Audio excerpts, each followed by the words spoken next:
जो right hand screw rule है students, वो वैसे तो ये कहता है कि राइट हैंड स्क्रू रूल में ये कहता है कि अगर फिंगर्स को हम इस तरह से कर्ल करें अंगूठे को उसके परपेंडिकुलर, तो अगर हम उंगलियों की टिप को पहले वेक्टर से दूसरे वेक्टर की तरफ ले जाएं तो अंगूठा जो है वो हमें डायरेक्शन देगा पर उस वेक्टर की डायरेक्शन देगा। बट मैं इसको और आसान तरीके से यूज़ करवाता हूँ। मतलब क्या है कि इसको हम ऐसे लेंगे, रोटेशन से जोड़ेंगे। स्क्रू का मतलब होता है पेच। जो पेच होता है उसको देखना, अगर हम एक तरह की रोटेशन देते हैं, यानी एक क्लॉकवाइज होती है और एक एंटी क्लॉकवाइज। क्लॉकवाइज का मतलब होता है घड़ी के अनुसार, और एंटी क्लॉकवाइज जो घड़ी से अपोजिट होती है। तो देखना, जब भी किसी पेज को हम अगर क्लॉकवाइज पेज कस से क्लॉकवाइज घुमाते हैं तो वो अंदर की तरफ जाता है, एंटी क्लॉकवाइज घुमाते हैं तो बाहर की तरफ आता है। तो मैं इस नियम को लगाने के लिए यही तरीका यूज करूँगा। क्या करेंगे, हम पी वेक्टर से ई वेक्टर की तरफ जाएंगे। अगर रोटेशन हुई क्लॉकवाइज तो डायरेक्शन होगी परपेंडिकुलर इनवर्ड, और अगर रोटेशन हुई एंटी क्लॉकवाइज तो डायरेक्शन होगी परपेंडिकुलर आउटवर्ड। जैसे कि अगर मैं कहूँ कि इस फिगर में लगाइए, तो आप जानते हो ये आपका हो गया पी वेक्टर, और जैसे इसी पॉइंट पे आप निकाल रहे हो तो ये तो हो गया पी वेक्टर और ये हो गया ई वेक्टर। तो हमें किधर से किधर जाना है, पी से ई की तरफ। तो मैं गया पी से ई की तरफ, ऐसे जा रहा हूँ। तो ऐसे जा रहा हूँ तो ये रोटेशन कैसी हो गई, ये रोटेशन आपको क्लॉकवाइज नज़र आ रही है। तो रोटेशन क्लॉकवाइज है तो डायरेक्शन हो जाएगी परपेंडिकुलर इनवर्ड, अगर एंटी क्लॉकवाइज होती तो परपेंडिकुलर आउटवर्ड। तो राइट हैंड स्क्रू रूल को ऐसे लगाएंगे हम प्रैक्टिकली जब लगाना होगा। तो in present figure the direction of torque is perpendicular inward. समझ में आया कैसे पता चला परपेंडिकुलर इनवर्ड? पी से ई वेक्टर की तरफ जाना है, अगर क्लॉकवाइज तो परपेंडिकुलर इनवर्ड, एंटी क्लॉकवाइज तो perpendicular outward. This torque will tend to align the dipole in the direction of electric field. Students, ये लाइन इसलिए लिखी गई है ताकि आप ये समझ जाएं कि जो टॉर्क लगा है डाइपोल पे वो उसकी फिरकी बनाने के लिए नहीं है। जो टॉर्क लगा है वो उसको रोटेट करेगा। रोटेट कब तक करेगा, जब तक कि डाइपोल उस फील्ड की डायरेक्शन में ना आ जाए। जैसे फील्ड की डायरेक्शन में आएगा तो टॉर्क जीरो हो जाएगा। आगे हम समझेंगे।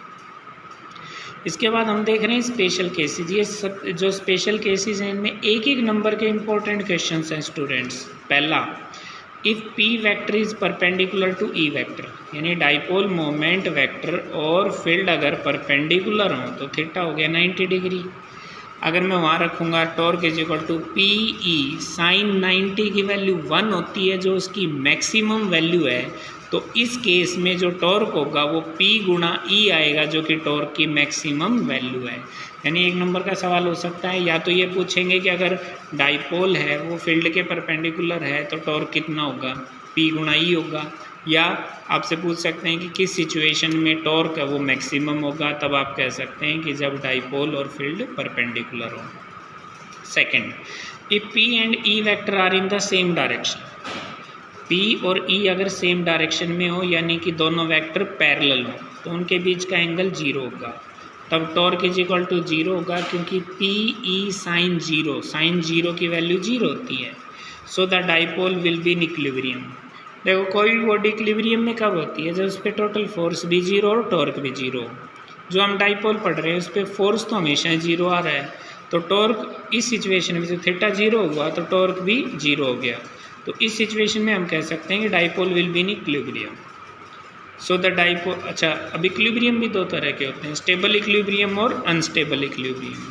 तो when theta is equal to zero then the equilibrium will be stable equilibrium. ये एक नंबर का क्वेश्चन पेपर में बहुत बार आया हुआ है कि under what condition the dipole will be in stable equilibrium. तो आंसर होगा जब थीटा जीरो होगा, यानी कि डाइपोल मोमेंट वेक्टर और electric field intensity they are in the same direction.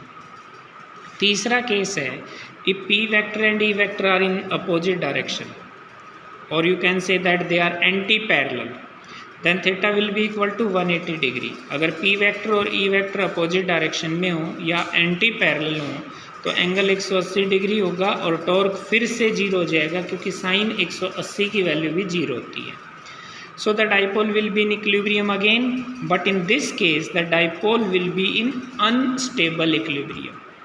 तो आपने सीखा कि डाइपोल दो केस में इक्विलिब्रियम में हो सकता है, एक में स्टेबल इक्विलिब्रियम कहलाता है, एक में अनस्टेबल इक्विलिब्रियम। बस ये ध्यान रखना है, स्टेबल कब जब थीटा 0, अनस्टेबल कब जब थीटा 180 डिग्री।